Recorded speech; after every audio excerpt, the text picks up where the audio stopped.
Assalamualaikum warahmatullahi wabarakatuh.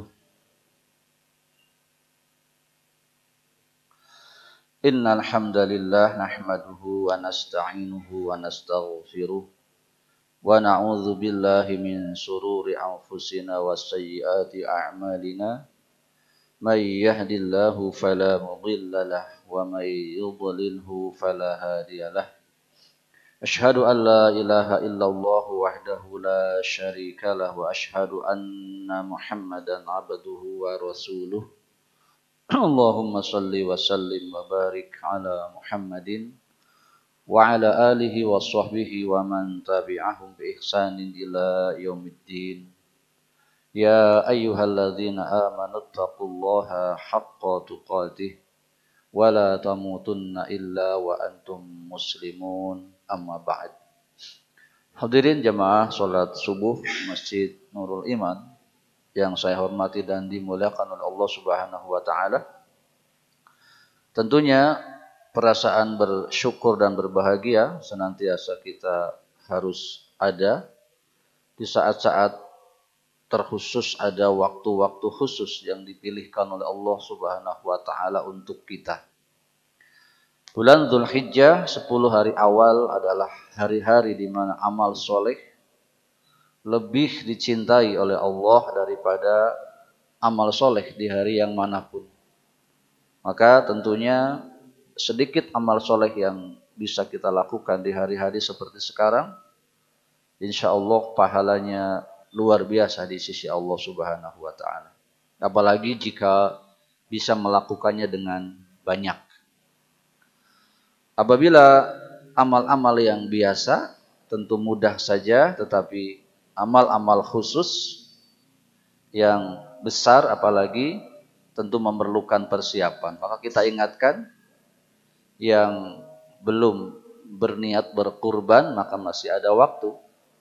Dan karena kurban memerlukan pembiayaan, ya silahkan untuk diatur-atur bagaimana supaya bisa.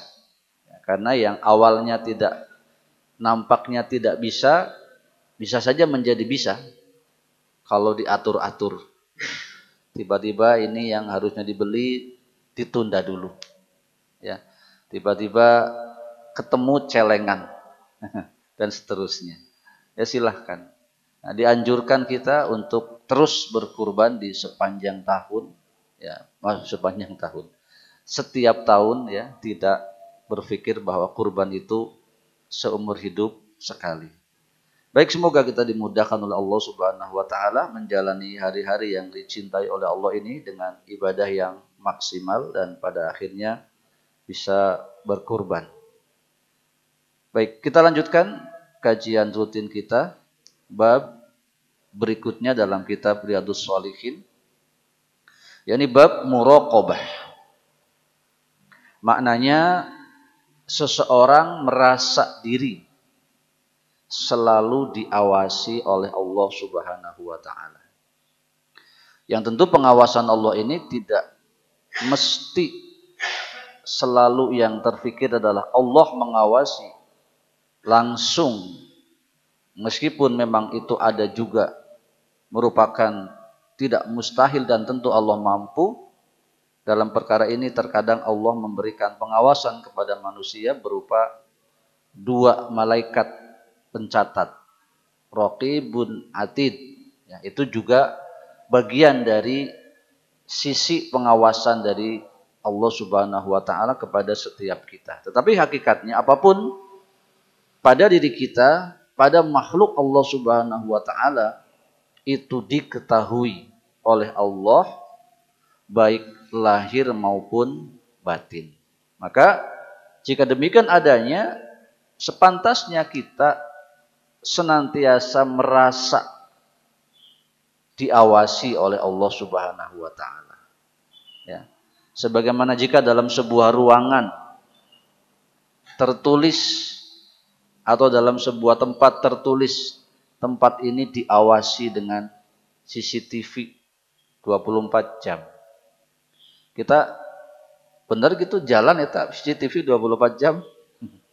Kemungkinan enggak juga, tapi tetap aja kita merasa beda ketika ada tulisan seperti itu. Mungkin saja CCTV-nya palsu sebetulnya. Ya.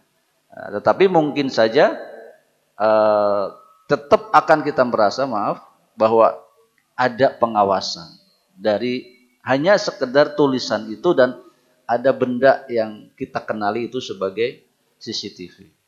Nah, selama ini sebagian kita atau kita tentu saja semoga semuanya telah tahu bahwa Allah memanglah mengawasi seluruh gerak-gerik kita, tetapi merasa diawasi ini memang perlu dihadirkan.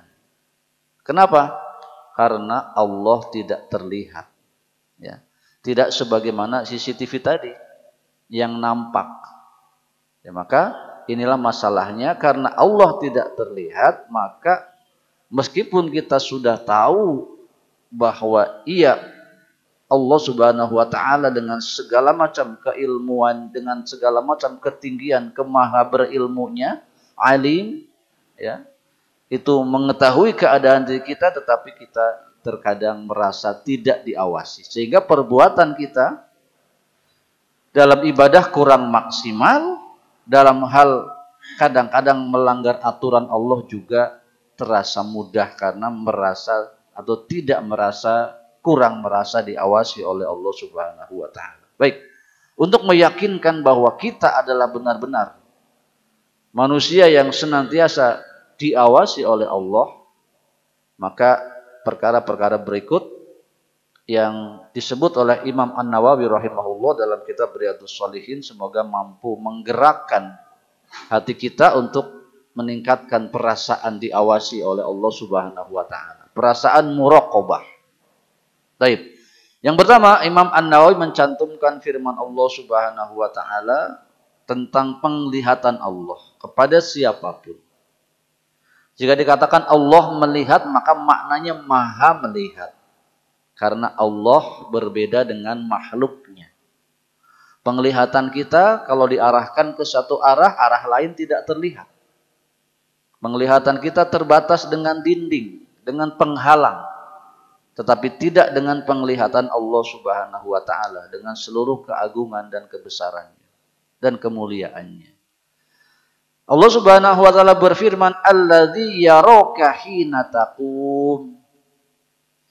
Allah Subhanahu wa taala yang melihat engkau ketika berdiri.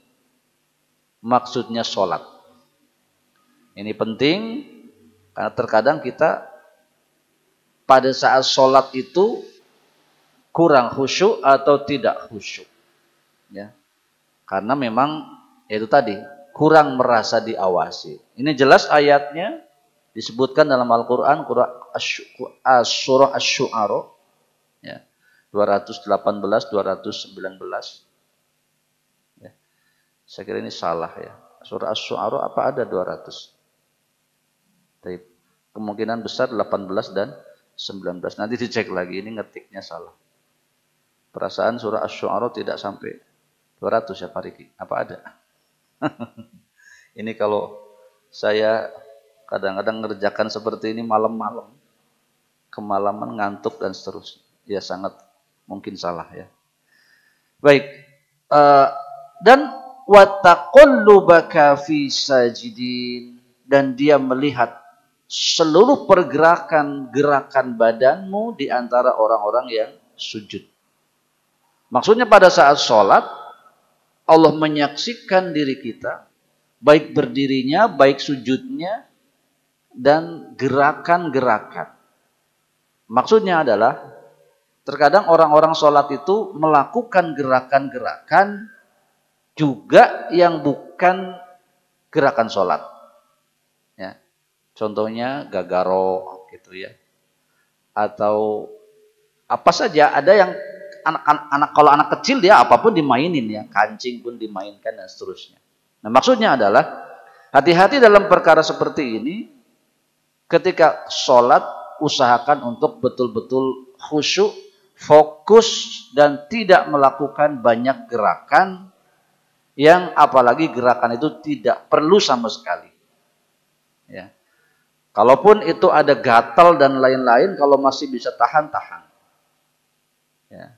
Tetapi kalau terlalu gatal bagaimana? Ya garok lah. Ya. Nah, maka perkara seperti ini kadang-kadang ada pembahasannya dalam bab fikih, katanya kita tidak boleh bergerak melebihi 3 kali.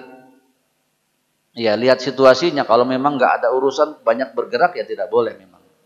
Tapi kalau sesuatu yang mengakibatkan sholat kita tidak khusyuk, maka diatasi. Kalau harus bergerak, bergerak. Ya, jadi kalau ada yang gatel dan selesai kalau digaruk ya digaruk. Tapi kalau sudah digaruk gatel lagi ya tahan. Ya. Jangan nanti sepanjang sholat dengan gagaro hungkul. Gagaro bahasa yang lebih dipakai ketret ya bahasa Sundanya.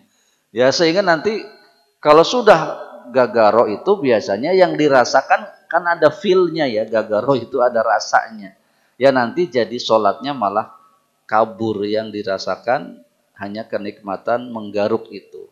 Maka hati-hati, gerakan-gerakan semua dilihat oleh Allah Subhanahu wa taala, hindarkan yang tidak perlu.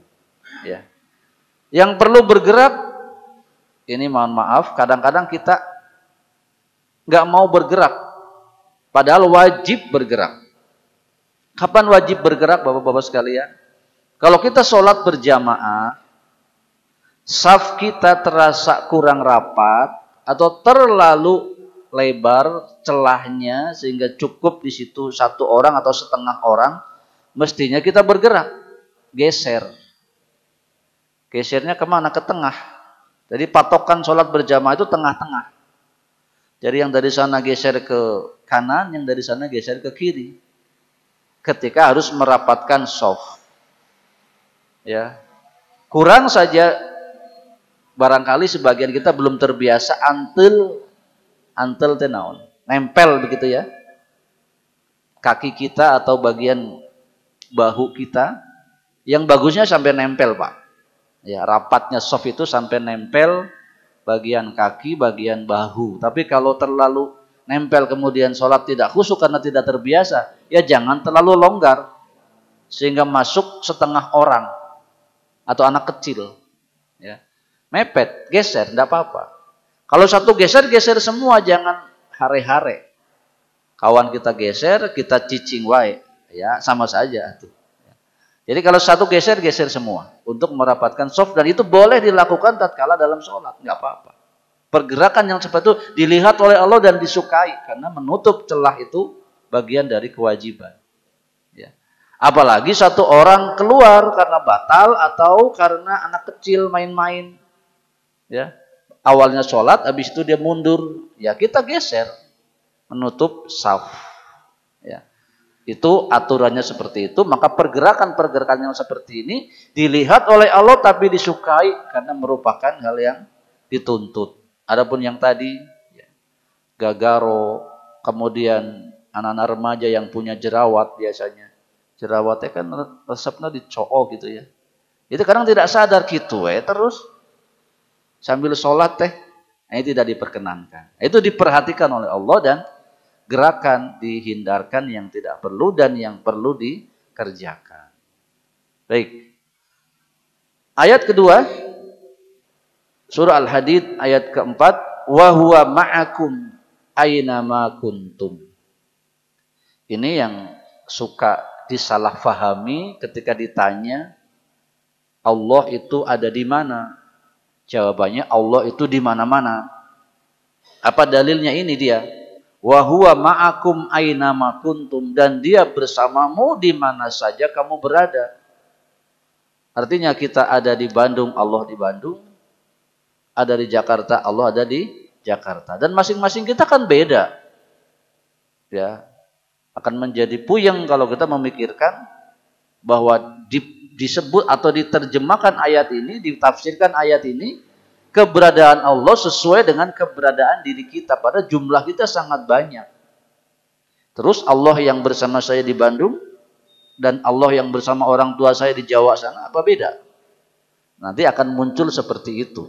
Pertanyaan-pertanyaan. Maknanya adalah pengawasan Allah, ilmunya Allah ada dengan kita. Kena dengan diri kita dimanapun kita berada. Jadi Bapak mau nyumput dimanapun, Allah bakal tahu. Akan melakukan kebaikan di tempat tersembunyi dimanapun, Allah tahu. Demikian pula Allah akan tahu ketika kita melakukan dosa di tempat orang yang tidak kita kenal, di tempat yang jauh dari kampung kita, semuanya diketahui oleh Allah. Maknanya pengawasan Allah tidak terbatas ruang dan waktu. Allah tetap satu, ya. Yang bersama kita adalah pengawasannya. Sebagaimana kalimat yang sering kita baca atau di sebagian kendaraan-kendaraan dibaca, ya. Doa ibu menyertai sepanjang jalan. Nah, itu ibunya di mana? Ibunya di mobil ikut jalan-jalan kan tidak. Maksudnya ibunya di rumah, putranya jalan, didoakan terus menerus. Ya. Doa ibu sepanjang jalan. Ibunya nggak ikut sejajalan teh, doa. Ya. Itu semacam itu makna bahwa Allah bersama kita dimanapun kita berada. Baik. Berikutnya dalam surah Al-Mulk, ya. Allah Subhanahu wa taala, surah Ali Imran, ya, surah 3 ayat 5. Innallaha la yakhfa 'alaihi syai'un fil ardi wala fis sama. Bagi Allah tidak ada yang tersembunyi apapun itu di bumi dan di langit. Ya. Maka kita tidak bisa melakukan apapun di muka bumi dan di kolong langit kecuali diketahui oleh Allah Subhanahu wa taala. Inna rabbaka labil mirsad, surah Al-Fajr. Sungguh Tuhanmu benar-benar mengawasi. Ya, inilah faktor-faktor ayat-ayat yang tentu kalau sudah diberitahu demikian tidak bisa mengelak lagi bahwa Allah senantiasa mengawasi kita dimanapun kita, kapanpun itu. Ya piraku kita tidak merasa diawasi kalau keadaannya demikian. Ya. Selayaknya kita menjadi sempit gerakan kita karena dimanapun kita berada diawasi oleh Allah. Maksudnya sempit agar merasa segan, khususnya untuk berbuat tidak baik, berbuat dosa. Dan semakin dekat kita untuk berbuat kebaikan dimanapun kita berada, bisa berbuat kebaikan dan semuanya dilihat, diperhatikan oleh Allah. Berikutnya, sampai ke dalam hati pun Allah mengawasi. Ya'lamu kha'inatal a'yun. Allah Subhanahu wa taala sampai mengetahui pandangan mata yang khianat. Maksudnya apa? Terkadang manusia atau manusia itu perkara yang terkadang menjadikan dirinya berdosa banyak. Di antaranya adalah pandangan mata. Dan pandangan mata ini ketika seseorang menggunakannya, orang lain tuh tidak tahu. Ya. Dia itu memandang untuk apa? Atau memandang ke arah mana? Nah, biasanya orang-orang yang culas seperti ini dia pakai kacamata. Kalau pakai kacamata hitam, saya pakai kacamata hitam. Bapak-bapak bisa tahu saya itu sebenarnya melek apa merem? Tidak tahu kan? Nah, begitu juga ketika kita ada di kerumunan orang yang di situ ada perempuan, ada wanita, ya, dan kita pakai kacamata, bapak-bapak atau orang di depan saya ini nggak tahu sebenarnya saya itu mandang kemana. Ya, saya milih ceramah gini, apa mandang bapak-bapak, apa sebetulnya ngarah pandangan saya kepada seorang wanita yang cantik biasanya, yang dilirik. Ya. Lirak-lirik ini diketahui oleh Allah.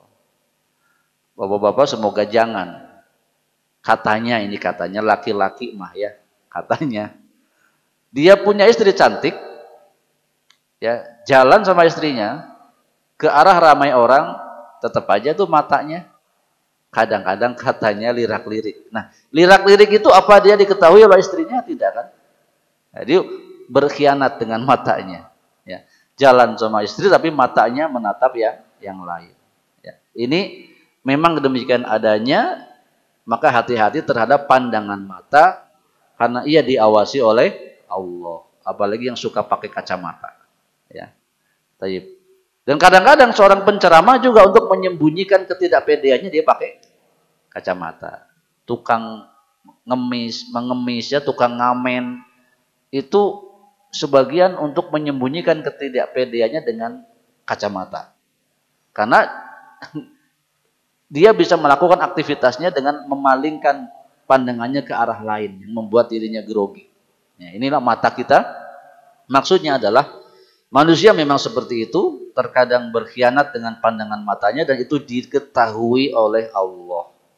Melirik kanan, melirik kiri, orangnya lempeng pandangan kanan, pandangan kiri, itu semua diperhatikan oleh Allah, hati-hati.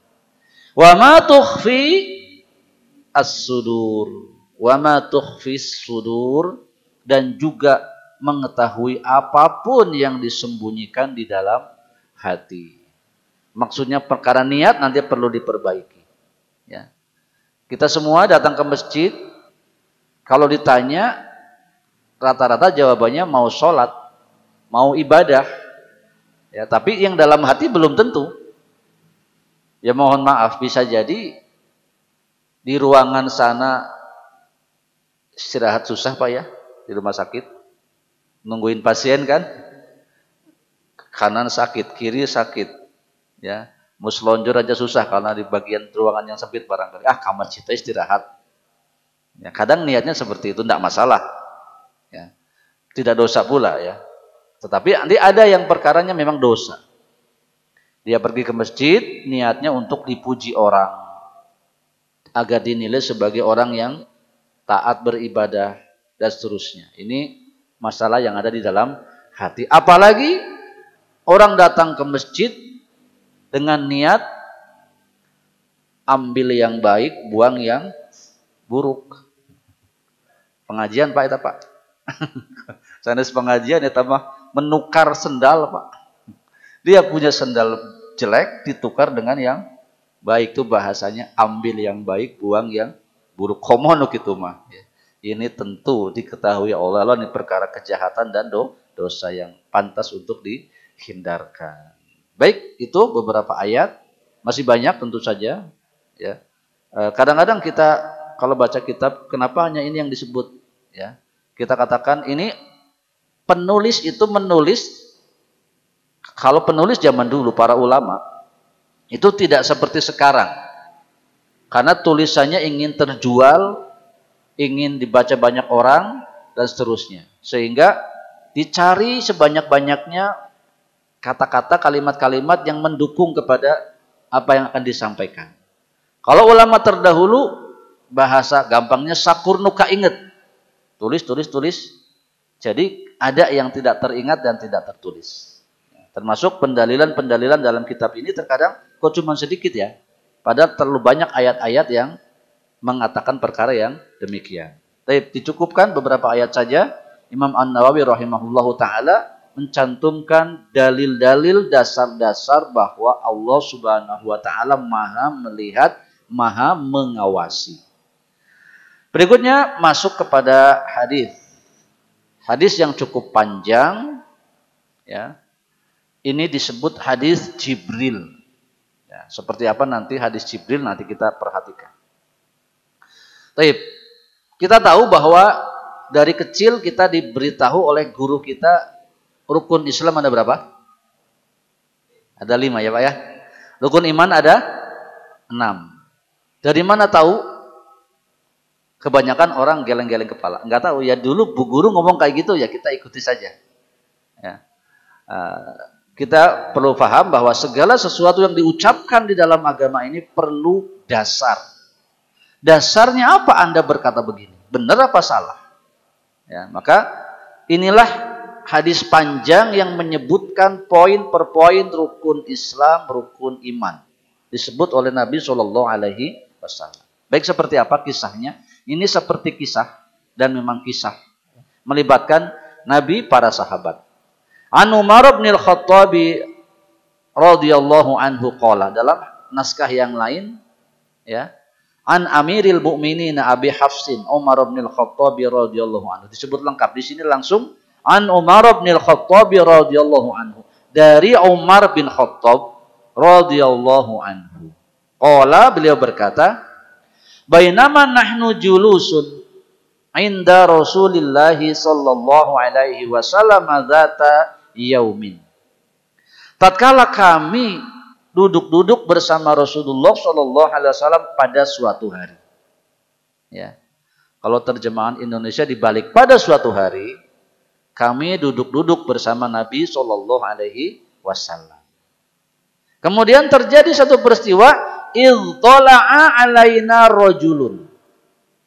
Ya. Tiba-tiba tola'a muncul. Bahasa Sundana ujuk-ujuk. Ujuk-ujuk bahasa Jawa Pak nggih. Naon pariki bahasa Sunda? Torojol. Jol ya. Muncul satu orang. Syadidu bayadis thiyabi, sangat putih bajunya. Orangnya muncul tiba-tiba dengan kondisi pakaian yang sangat putih. Syadidu sawadis sya'ar, sangat hitam rambutnya. Ya. Ini keliru ini. Ya. Syadudu salah. Syadidu sama dengan yang di atas. Baik. Jadi ada orang muncul dengan pakaian sangat putih, rambut sangat hitam.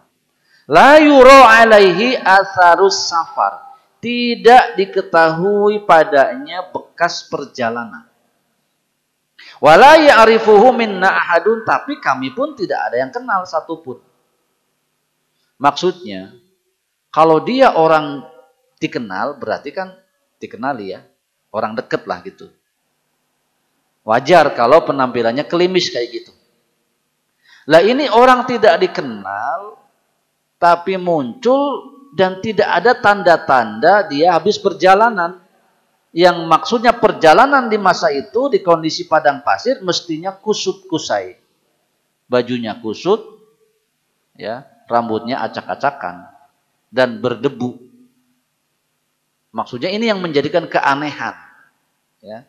Ada orang baru muncul, tidak dikenal, orang dekat bukan. Mestinya kalau bukan orang dekat kan orang jauh. Kalau orang jauh bajunya kok begitu rupa. Ya.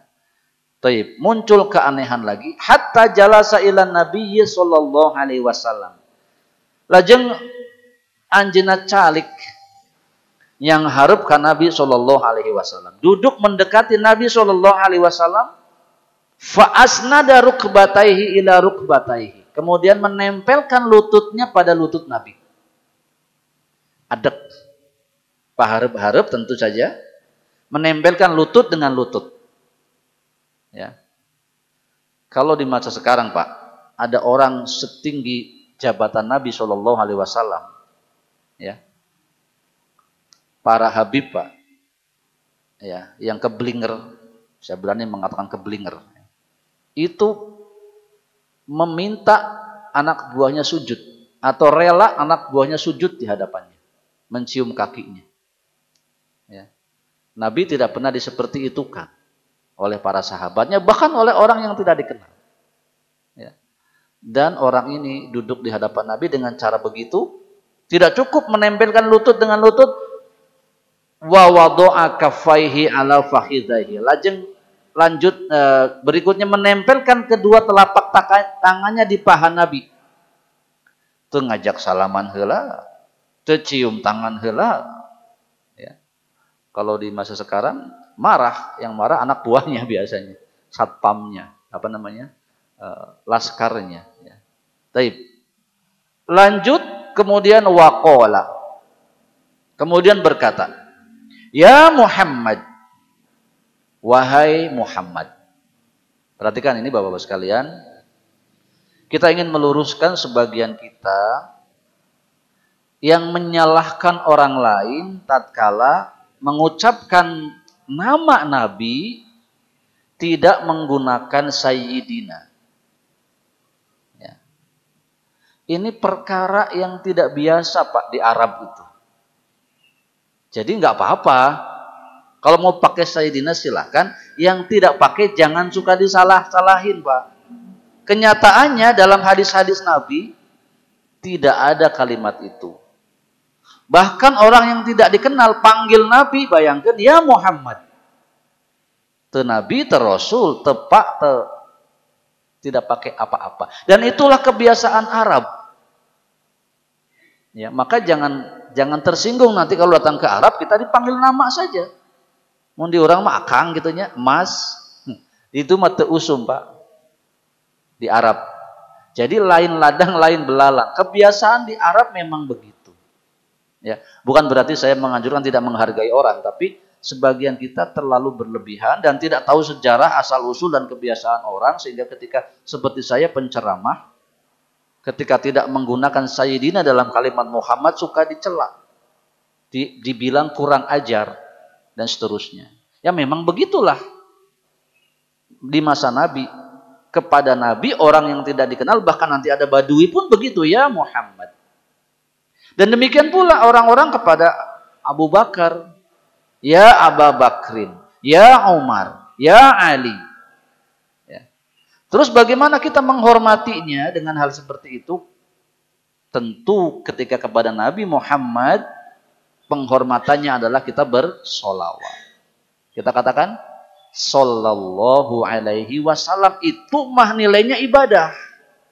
Bahkan wajib karena disebut dalam hadis, celaka orang yang disebut namaku di sisi dan dia tidak bersolawat. Gitu ya, jadi clear masalah ini. Tidak apa-apa menyebut Nabi Muhammad tidak menggunakan Sayyidina, karena demikianlah asal usulnya.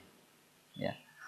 Qala ya Muhammad, wahai Muhammad, maksudnya wahai Nabi Muhammad sallallahu alaihi wasallam, akhbirni anil Islam, tunjukkan padaku, beritahukan kepadaku, kabarkan padaku tentang Islam. Maksudnya tunjukkan apa yang kau ketahui tentang Islam. Mudahnya begitu. Ya, karena Islam ini luas, banyak. Pertanyaan membutuhkan jawaban yang jami mani. Ya.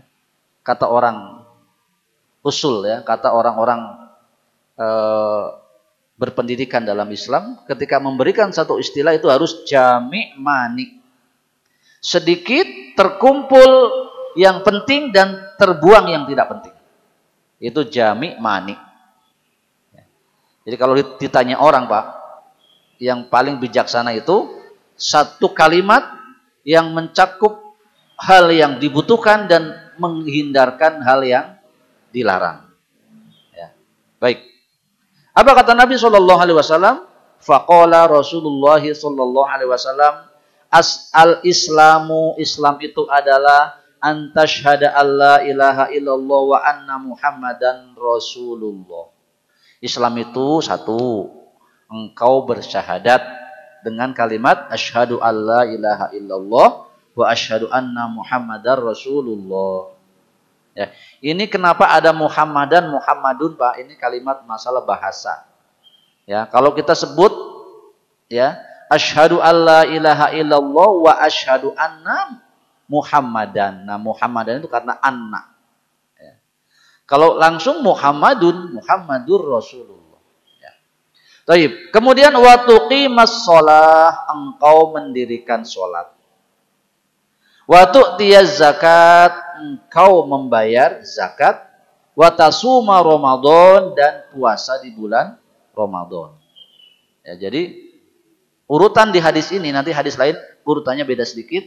Urutan di hadis ini, Islam itu satu, membaca dua kalimat syahadat, 2 sholat, 3 zakat, 4 puasa. Nanti ada yang urutannya puasa dulu baru zakat. Ditambah wa tahujjal baita in istata'ta ilaihi sabila. Dan engkau berhaji jika mampu. Ya. Khususnya mampu dalam perjalanan, karena inilah apa namanya? Rasulullah SAW, karena beliau adalah Nabi dan Rasul yang mendapatkan wahyu, jadi tahu perkara, sebagian perkara masa depan terisyaratkan, seperti tahu, ya, kemungkinan tidak tahu, tapi kalimatnya berikutnya menjadikan seperti tahu dan terbukti. Ketika beliau bicara, tidak terbayang Pak, zaman itu ada negara nama Indonesia. Yang jauhnya harus 9 jam naik pesawat. Ada negara yang lebih jauh dari Mekah daripada Indonesia. Ya. Maka perkara perjalanan memang perkara yang paling berat dalam orang berhaji. Ya, kalau bicara orang Mekah, ya masa iya sih orang Mekah nggak bisa berjalan ke Ka'bah misalkan ya. Perkaranya Islam akan menyebar ke seluruh penjuru dunia dan masalah perjalanan inilah yang kemudian menjadi masalah terbesar bagi orang-orang yang berhaji. Ya, maka disebut mampu dalam perjalanan karena itu hal yang utama. Hal yang utama. Yang lain tentu harus ada kemampuan. Ya. Oh Pak Ustadz, saya bisa bayar pesawatnya. Ya tapi kalau mohon maaf kondisi akalnya selang-seling ya nggak perlu. Ya. Dianggap tidak mampu. Ya. Seterusnya. Baik. Qala, jadi jelas ya, rukun Islam disebut oleh Nabi 5-5-nya. Syahadat, sholat, zakat dulu, puasa baru haji dalam hadis ini. Masalah urutan tidak masalah. Ya. Bagaimana berikutnya? Qala yang tadi nanya ngomong sodakta, engkau benar. Jadi ada orang tidak dikenal datang ke kita, nanya ke kita, kita jawab, dia bilang benar. Berarti orang yang bertanya terkesan sudah tahu. Kalau tidak sok tahu gitu ya. Dalam perkara ini memang yang bertanya tuh tahu atau lebih pandai dari yang ditanya. Maka para sahabat fa'ajibna lahu, kami ajib, kami hairan. Yas'aluhu wa yusaddiquhu. Manehna nu nanya, manehna ngabenerkeun. Memang perkara yang aneh. Dia nanya pula, dia setelah dapat jawaban dibenarkan. Itu kejadiannya. Qala kemudian bertanya lagi, fa akhbirni anil iman. Sekarang tentang rukun iman. Ya. Nanti muncul Pak pembahasan, apa bedanya iman dan Islam? Ya, mudahnya kalau disebut dua-duanya ada konsekuensi berbeda. Kalau disebut dua-duanya ada konsekuensi yang kalau disebut dua-duanya ada konsekuensi yang berbeda. Ya, yakni Islam adalah perkara-perkara yang terkait lahiriah dan iman adalah perkara-perkara yang terkait batin. Maka dikatakan iman dan Islam. Tapi kalau disebut salah satu maka perlu kepada dua-duanya atau meliputi kepada kedua-duanya. Ya, jadi kalau saya ini orang Islam, wajib dia memiliki keimanan, baru benar. Ya. Kali disebut salah satu. Saya ini beriman kepada Allah, mestinya dia Islam. Kalau keimanannya benar, itu maksudnya kalimat yang disebut salah satu mempunyai konsekuensi kedua-duanya. Kalau disebut dua-duanya, itu masing-masing poin memiliki pembahasan yang berbeda. Maka tadi Islam, sekarang iman. Ya. Taib. Fa akhbirni anil iman, dan kabarkan kepadaku, beritahu kepadaku tentang apa itu iman. Nabi SAW menjawab, qala al imanu.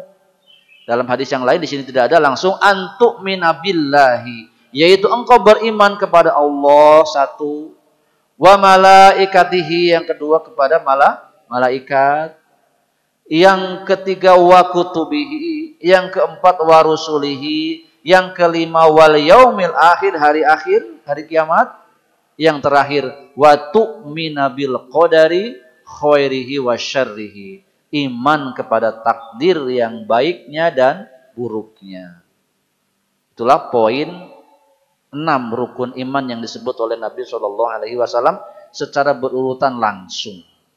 Orang itu berkata lagi, sodakta, engkau benar. Maksudnya jawaban Nabi dianggap benar. Baik, sampai di sini berarti kita sudah mendapatkan 2 poin besar yang selama ini kita ucapkan, kita ajarkan atau kita ketahui, rukun Islam dan rukun iman yang selama ini hanya kita dapat dengar dari mungkin dulu guru TK, ternyata kalimat-kalimat itu berasal dari Nabi Muhammad Sallallahu Alaihi Wasallam dalam hadis yang panjang ini nanti riwayat Muslim ya, yang berasal dari Umar bin Khattab radhiyallahu anhu. Karena masih panjang jadi saya putus di sini. Ya, nanti tinggal tentang ihsan dan tentang hari kiamat atau tanda-tanda hari kiamat. Sementara kita dapatkan poin belum kepada masalah yang diinginkan dalam pembahasan ini, yaitu tentang pengawasan tadi, merasa diri diawasi. Tetapi awal hadis membicarakan perkara iman, Islam kemudian iman. Baru nanti ada perkara terkait dengan pengawasan Allah Subhanahu Wa Taala dalam bab ihsan. Insya Allah pada perjumpaan yang akan datang.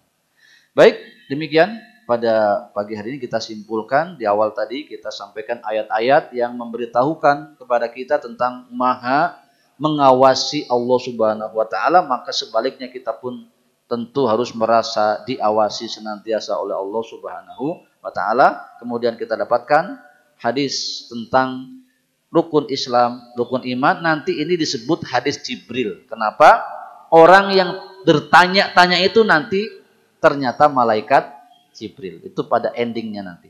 Baik, sekali itu semoga bermanfaat dan mohon maaf jika ada kekurangan kesalahannya.